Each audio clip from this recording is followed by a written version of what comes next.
Bonjour à tous, c'est Edivine, je vous retrouve aujourd'hui pour une nouvelle vidéo. Il s'agira de ma vidéo bilan de cette fin d'année 2017.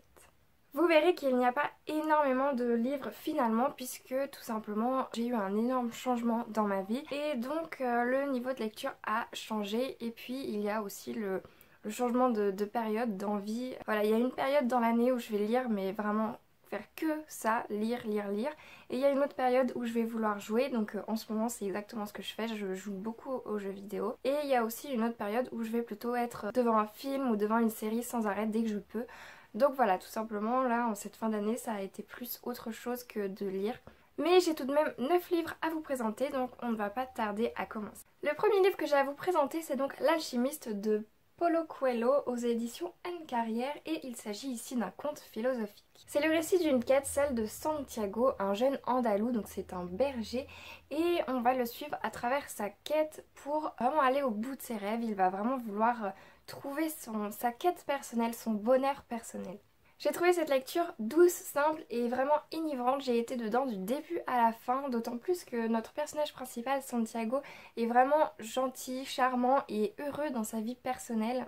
Mais il va tout de même chercher à suivre sa quête personnelle. Finalement, il n'est pas du tout rancunier face à toutes ces épreuves que peut nous faire la vie, toutes ces blagues qu'on peut avoir, pas très drôles parfois.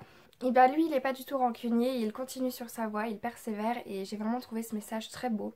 En plus d'être élégant et poétique, ce livre nous fait voyager notamment en Andalousie et en Égypte, puisque c'est là qu'il va retrouver sa quête personnelle. Le lecteur voyage et rêve vraiment avec Santiago, on est vraiment à ses côtés et lui il ne cherche qu'une chose, c'est le bonheur absolu que recherchent absolument tous les hommes sur cette terre. Simple et rapide en définitive, cette lecture c'est vraiment une pause dans notre quotidien, j'ai vraiment adoré le lire et je compte vraiment retrouver des livres de Paulo Coelho parce que cette lecture est vraiment franchement une très très bonne lecture. Je termine enfin la petite saga comics de George R.R. Martin, Le Trône de Fer. Donc c'est avec Dee Abraham et T. Patterson aux éditions d'Arjo. C'est toujours aussi fidèle à la série, on ressent vraiment que les illustrateurs ont tout fait. Illustrateurs et écrivains, je sais pas trop comment on dit pour les personnes qui écrivent dans les BD, si c'est un auteur ou pas. Bref, on sent vraiment qu'ils ont envie d'être fidèles à l'original, ils ont vraiment envie de donner peut-être aux fans ou peut-être aux personnes qui n'ont pas aimé la série mais qui veulent connaître un peu l'histoire sans avoir à regarder une tonne de saisons ou sans avoir à lire une tonne de livres. On sent vraiment qu'ils ont eu envie de retranscrire tout ça, de retranscrire la vérité. C'est pas une adaptation libre, c'est vraiment une adaptation fidèle.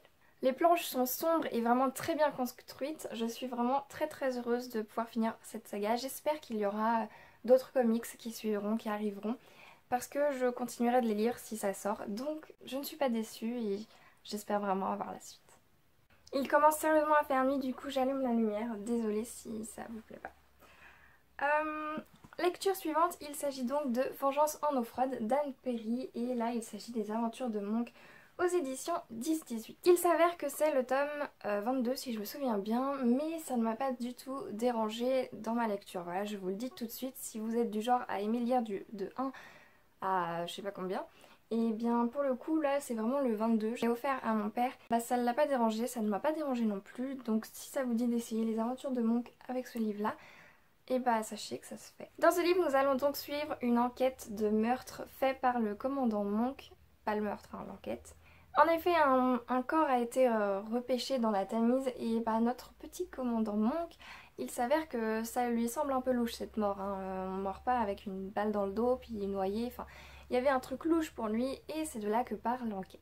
Il s'avère que notre protagoniste Monk a oublié une part de son passé, ça j'imagine qu'on le sait un peu dans les livres précédents, mais pour le coup c'est très bien expliqué donc on se dit pas une seule seconde, alors là j'aurais dû lire les tomes précédents parce que pour le coup tout est vraiment dit, finalement ça ne nous dérange pas de ne pas avoir lu les précédents.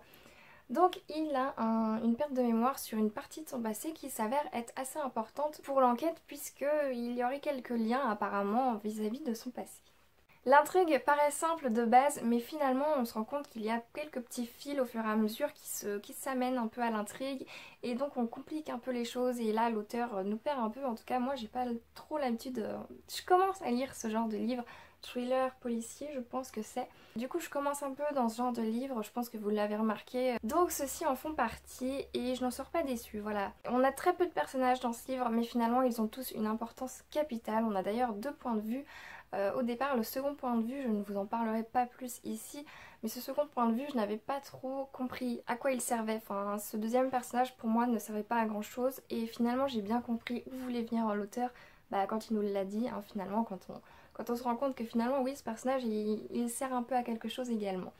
Donc voilà, vous ne serez pas perdu dans les personnages, il n'y a vraiment pas énormément de personnages, mais il y en a suffisamment pour l'histoire. Une lecture donc sympa qui m'a vraiment donné envie de lire le reste des aventures de Monk, donc je pense voilà, découvrir le reste des aventures prochainement. À la période d'Halloween, j'ai décidé de relire Sacrée Sorcière de Roald Dahl aux éditions Folio Junior. Très très vieux livre, hein, vous voyez qu'il est un petit peu amoché. Il s'agira d'un enfant qui vit chez sa grand-mère, cette grand-mère qui lui explique de A à Z comment savoir qui est une sorcière. Parce que les sorcières ressemblent à tout le monde, à toutes les femmes qui peuvent être croisées dans la rue, peuvent être potentiellement une sorcière. Elle va donc lui donner tous les conseils possibles et imaginables pour déceler une sorcière d'une vraie femme. Malheureusement pour lui, il va pouvoir mettre à profit tous ses conseils quand il va se retrouver au beau milieu d'une assemblée de sorcières sans même avoir fait exprès. Voilà, il se retrouve machinalement au milieu de centaines de sorcières et de là va commencer cette petite histoire. J'ai beaucoup aimé parce que le message de ce livre peut être très très intéressant pour les enfants et c'est d'ailleurs pour ça que je vous conseillerais vraiment de lire ce livre à vos enfants s'ils n'ont pas peur des sorcières évidemment. Parce que le message que véhicule Roald Dahl au final c'est vraiment de ne pas aller voir n'importe qui, de ne pas approcher n'importe qui vraiment, c'est de rester avec ceux que vous connaissez, de rester avec vos proches. Ne faites pas confiance aux inconnus finalement, tout inconnu peut être dans la vraie vie une sorcière, surtout quand on est un enfant, donc ça je trouve vraiment ce message très beau et très fort et important pour chaque enfant qui peut potentiellement sortir seul à un moment dans sa vie, peut-être le trajet de l'école à la maison ou autre. Donc il est vraiment important, je pense, que les enfants sachent ne pas faire confiance à des personnes qu'ils ne connaissent pas. Donc voilà, je pense que c'est important que chaque enfant sache ça et peut-être qu'un livre peut aider à la compréhension de ce message. Toujours à la période d'Halloween, j'ai lu La sorcière de la rue Mouffetard et autres contes de la rue Broca de Pierre Gripari aux éditions Folio Junior, toujours. Il s'agit ici de plusieurs contes enfantins, c'est très humoristique. On ressent vraiment la plume enfantine qu'a voulu montrer Pierre Gripari. Voilà, on voit très bien que c'est ciblé pour les enfants et c'est très adorable, vraiment. Je pense que cette lecture peut être parfaite pour lire au moment d'Halloween avec votre enfant, pour soit lui lire vous ou pour soit lui faire lire, hein, c'est tout aussi possible. Je pense également que ce livre permet d'éveiller l'imaginaire de l'enfant, voilà. Les sorcières c'est vraiment un truc qui fait peur, mais là ici il y a vraiment ce côté humoristique que j'ai beaucoup aimé, donc je vous le conseillerais de le découvrir avec ou sans votre enfant. J'ai également pu découvrir Shades of Magic de V.E. Schwab aux éditions Lumen. C'était ma toute première lecture avec cette édition et je n'en ressors vraiment pas déçue. Est-ce que j'ai fait le bon choix niveau livre? Je ne sais pas, mais dans tous les cas, je suis assez contente d'avoir commencé avec cette édition, avec un livre que j'ai beaucoup aimé. Nous allons donc suivre ici Kel, le tout dernier magicien de sang. Il est capable de voyager d'un monde à l'autre. Effectivement, il y a 4 mondes, un noir, un blanc, un gris et un rouge je crois, et Kel vient du rouge. Malheureusement les mondes, plus personne ne peut vraiment véhiculer d'un monde à l'autre à part Kel qui lui est Tantari. Et il s'avère que ce Kel, malgré qu'il soit le seul à passer d'un monde à l'autre, va un jour se retrouver à apporter une chose qu'il n'aurait pas dû apporter dans un autre monde, puisqu'effectivement il y a le monde noir, si je me souviens bien, qui a été totalement fermé pour une raison tout à fait simple, c'est que... Je sais pas trop comment vous expliquer, mais en gros il a été vraiment contaminé, le pouvoir qui a été contaminé mais dans le mauvais sens, voilà, c'est un mauvais pouvoir. Et ils ont dû fermer tout lien avec ce monde afin d'éviter que le mal règne dans les autres mondes. Ce qui est assez bien aussi, c'est que les 4 mondes sont assez similaires et dans les 4 mondes il y a un Londres et c'est de ce Londres là, en gros, le pays principal, celui qui va lier chaque monde, c'est le Londres. Clairement l'univers est original et très complet, j'ai trouvé les personnages attachants, courageux. On n'est pas là vraiment pour une histoire d'amour entre ces deux là, donc il y a Kel et Lila je crois. Lila est une héroïne moderne, voilà, elle sait se défendre toute seule, elle veut être pirate, elle sait se battre mais pour survivre malheureusement elle vit en fonction de ce qu'elle gagne quand elle vole finalement. Et lui, Kel, c'est au contraire un garçon dans son monde puisqu'ils sont de 2 mondes différents. Kel a plutôt la bonne place puisqu'il fait partie de la famille princière. L'intrigue est bonne et pleine de ressources, la plume est parfaite et se lit tellement bien, tellement vite. On s'immerge totalement dans l'univers qui est quand même haut en couleurs, on est vraiment dedans de A à Z. Ensuite on passe au Silence du Rossignol, le tome 1 du clan des Autori de Liane Hearn, encore une fois une autrice. Il s'agit donc des éditions Gallimard. Nous allons donc suivre ici un adolescent comme tout le monde jusqu'au jour où son village se fait totalement massacrer, décimé. Il revient de la forêt, il retrouve son visage dans cet état, son village dans cet état. Il va s'avérer finalement qu'il va réussir à combattre l'un des plus grands guerriers de son monde, du pays, donc on est au Japon médiéval. Il va dans sa course-poursuite afin d'échapper à ce grand guerrier rencontrer Sir Otori Shigeru qui va le sauver et le prendre sous son aile. J'ai vraiment adoré cette histoire, c'est vraiment une très très belle histoire. On va vraiment voir l'évolution de Takeo, on va le voir grandir, le voir se poser énormément de questions sur lui-même, sur qui il est, puisqu'il va s'avérer qu'il ne se connaissait pas si bien que ça finalement. On va également découvrir tout un univers, vraiment on va découvrir l'univers que Liane Hearn veut nous montrer, veut nous faire partager finalement. Ce livre est plein de poésie et est parfait pour aborder différents sujets, notamment le sujet de la place de la femme dans la société, puisque la seconde protagoniste, Dame Kaed, va se retrouver dans une très mauvaise posture liée à son sexe et à son rang malheureusement. Dame Kaed et Takeo sont vraiment très attachants et on se rend vite compte que ils n'ont pas toujours eu de la chance. Ils sont liés avec beaucoup de vengeance, il y a beaucoup d'amour, beaucoup de vengeance, beaucoup de... On parle de la guerre mais finalement c'est en fond, voilà, on va plutôt vivre sur la trahison, ce genre de choses dans ce tome. Et ce tome est clairement là pour mettre les bases des prochains tomes. Donc on va découvrir l'univers, on va découvrir les différentes tribus qui y sont présentes, on va découvrir les personnages évidemment et l'utilité de chacun des personnages aussi. Notamment de Takeo, on découvre finalement qui il est et il découvre lui-même qui il est également. Donc je vous conseille vraiment cette lecture puisque finalement c'est un très bon livre, un très beau livre. J'ai pris grand plaisir à le lire. J'ai également pu lire Les démons de Dexter de Jeff Lindsay aux éditions Point, c'est donc un thriller. Il s'avère que Dexter, je ne sais pas si vous connaissez la saga, la série, je ne sais pas. Dans tous les cas, Dexter est expert judiciaire dans la police le jour et il est tueur en série la nuit. Dans cet tome-ci, il s'avère qu'il n'est plus le traqueur, mais il est la proie. Pour moi, la série, j'ai fait que le premier épisode, j'ai vraiment pas aimé du tout. C'était pas trop mon délire. J'ai aimé lire, je crois que j'ai lu un comics. Moi, je crois que c'était un comics. J'ai bien aimé et puis finalement, j'ai eu l'occasion de lire un de ses livres et là, j'ai adoré, vraiment. Ça a vraiment rattrapé tout ce que j'avais eu avant. Donc pour le coup, je compte vraiment lire d'autres livres de ce Dexter, découvrir d'autres aventures parce que la plume est vraiment bonne. Notamment, l'écrivain a réussi à retranscrire des choses assez étranges puisque Dexter parle de lui à la troisième personne. Et finalement, ça me paraissait tellement bizarre au début, mais finalement, vu à quoi ressemble le personnage, vu qui est le personnage, et bah ça me paraît tout à fait normal. C'est un personnage qui feint ses émotions, il feint vraiment sa vie, il se crée en fait une vie de toute pièce afin de ressembler en tout point à un être humain. Il est très manipulateur, très calculateur et tout ça c'est une partie de sa vie. C'est une partie des choses qui montrent à quel point il l'est. Je me suis pas personnellement attachée à ce personnage, mais c'est pas pour autant que j'ai pas aimé ma lecture. Dexter c'est un personnage très atypique, je pense qu'on ne peut pas du tout le nier, il est en tout point différent d'un être humain normal. Du coup, il est clair que je continuerai, voilà, je ne sais pas comment vous expliquer plus à quel point j'ai aimé cette lecture puisque au final c'est vraiment la plume de l'auteur qui fait que ce personnage est si bon je pense. Jeff Lindsay a fait un énorme travail et là pour le coup, je veux redécouvrir encore sa plume, je veux encore découvrir des aventures de Dexter. Ensuite, j'ai pu découvrir Caleb en lecture commune avec une amie de Mira El Jundir alias Ingrid Desjours aux éditions Robert Laffont de la collection R. Caleb a 19 ans et depuis tout jeune, il déménage très souvent parce que finalement son père, c'est ce qu'on lui a demandé de faire quand il était très jeune, il a perdu sa mère à sa naissance.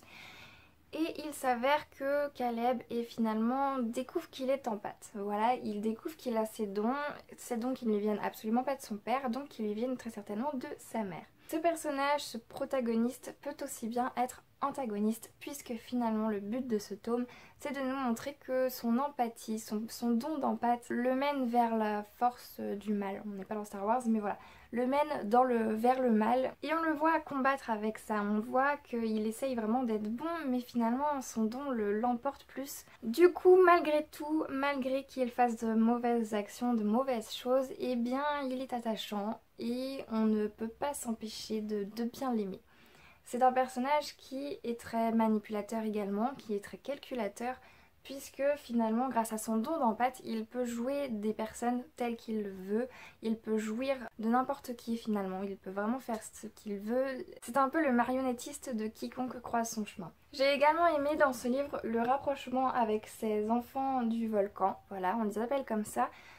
Grâce à l'éruption d'un volcan, et Caleb fait partie de ces enfants du volcan. Ces enfants du volcan, ce sont des enfants qui ont un don, qui apparaissent grâce ou à cause de l'éruption de ce volcan. Du coup ça c'est une histoire qui n'a pas été plus approfondie que ça dans ce tome, donc j'espère vraiment dans les tomes précédents, les tomes prochains plutôt, découvrir plus à propos de ce volcan. J'ai décidément beaucoup lu d'autrices ces mois-ci. Du coup j'ai pu découvrir Chronique du monde émergé, le livre 1 de Licia Troisi aux éditions Pocket Jeunesse. Il s'agit d'un livre que m'a offert Sarah lors de notre swap de Noël d'il y a un an je crois. J'ai vraiment beaucoup aimé, comme je vous l'avais dit déjà, Nihal directement elle a les yeux violets, elle a les cheveux bleus, elle a les oreilles pointues. Moi c'est typiquement le genre de choses vers lequel je me tournerais sans problème. Du coup je l'ai fait et j'ai dévoré ce livre. J'ai vraiment dévoré autant que j'ai pu ce livre. J'ai vraiment adoré. Nihal c'est une jeune fille qui à la base rêve seulement d'être guerrière. Voilà, elle joue avec tous les garçons de son patelin comme on peut dire. Elle joue à la guerre, voilà. Et finalement son père c'est un célèbre armurier et il est très réputé pour ses armes. Et un jour il va lui faire une épée. Elle ne fait que jouer au début, mais finalement quand tout son village se fait décimer, donc ils vivent dans des tours, c'est pas réellement des villages, mais quand toute sa tour se fait décimer, elle survit. Elle survit miraculeusement et finalement elle va vouloir venger la mort de tous ses proches, elle va vouloir venger la mort de son père notamment qui est mort en la protégeant. Et c'est à partir de là qu'elle va se rendre compte qu'elle a les oreilles pointues, elle a les cheveux bleus, elle a les yeux violets, ça ne l'avait jamais dérangée d'être la seule comme ça, elle ne s'était jamais posé de questions. Et finalement à partir de là, elle va se rendre compte qu'elle est peut-être pas comme tout le monde et que peut-être cette différence est liée à quelque chose de beaucoup plus important que juste être née différente. On se retrouve ici dans un univers vraiment fantastique, fantasy je pense, avec beaucoup de dragons, on a des chevaliers, on a des magiciens, on a vraiment tout cet univers qui tourne autour de tout ça, de toutes ces créatures magiques. Et moi c'est exactement le genre d'univers que j'adore, que j'affectionne énormément. Dans ce tome on découvrira une Nihal qui va vraiment tout faire pour être guerrière et malheureusement à cause de son sexe elle aura quelques difficultés. Une femme qui veut aller dans l'armée à cette époque c'est pas vraiment logique. Donc elle va vraiment montrer qu'elle est capable autant qu'un homme de se combattre, elle est capable autant qu'un homme de faire des choses, peut-être parfois plus parce qu'elle est plus courageuse que certains hommes. Donc c'est très bon de voir une héroïne moderne de ce genre, c'est très bon de voir qu'on ne met plus dans la tête des jeunes filles qu'il est ça, que les filles ne sont plus capables, voilà. Dans la vie humaine avec un grand H, c'est vraiment quelque chose dans notre chronologie qui est important je pense, puisque aujourd'hui le rang d'une femme monte petit à petit, voilà, on égalise petit à petit la femme à l'homme et ça c'est plutôt bien parce que dans les livres on commence à ressentir cette différence. C'est peut-être des petites choses, des petites attentions que tout le monde ne se rend pas compte, mais moi en tout cas je m'en rends compte, ça nous change complètement des livres qu'on avait à une certaine époque. Ai-je vraiment besoin de préciser que la plume est ravissante, on a des personnages haute en couleurs, on a vraiment des personnages créés de toutes pièces pour cette histoire. On s'attache aux personnages évidemment, on a aussi des paysages époustouflants, des paysages bien ancrés, des décors bien ancrés et des personnages bien cernés. Donc juste pour ça vraiment je vous conseille cette lecture et puis j'ai très hâte de lire le tome 2. Je parle beaucoup, cette vidéo va être trop longue, je sais pas comment je vais faire pour la mettre sur YouTube, on va se débrouiller. Je termine donc, c'est le dernier livre, c'est promis, avec Merveilles et légendes de Merlin l'Enchanteur de Xavier Husson aux éditions Au bord des continents. Il s'agit donc d'un livre illustré et comme le titre l'indique, il s'agit de l'histoire de Merlin l'Enchanteur. De sa naissance à sa mort, on peut le dire comme ça, Nous allons découvrir dans ce livre vraiment l'histoire de Merlin l'Enchanteur et moi j'ai adoré cette lecture tout simplement parce que finalement on connaît Merlin l'Enchanteur, c'est très réputé, on connaît Arthur, voilà ce genre de choses. Mais finalement qu'est-ce qu'on connaît réellement de l'histoire? Moi j'ai très vite compris avec ce livre que j'y connaissais rien, voilà, c'était très peu connu finalement. Et donc je ne sais pas s'il y a qu'une seule version, si c'est la bonne version, je ne sais pas s'il y a d'autres versions de Merlin l'Enchanteur, des légendes de Merlin l'Enchanteur. Dans tous les cas, j'ai adoré découvrir ce livre, j'ai adoré découvrir l'histoire de Merlin l'Enchanteur, découvrir ses exploits, sa drôle de naissance et finalement l'énorme pouvoir qu'avait un enfant quand il était enfant. Je suis donc charmée par ce format, on peut prendre le temps de regarder les illustrations. Finalement on peut croire que ça se lit très vite mais ça se lit... Finalement ça se lit bien mais ça se lit pas hyper vite. J'aurais pensé le finir très vite d'une traite mais finalement non, hein. C'est comme un livre normal, on le lit sur plusieurs jours. Je vous conseillerais ce livre vraiment, je ne peux pas vous en dire plus parce que sinon je vous raconterai ce qu'il y a dans cette histoire et c'est pas le but.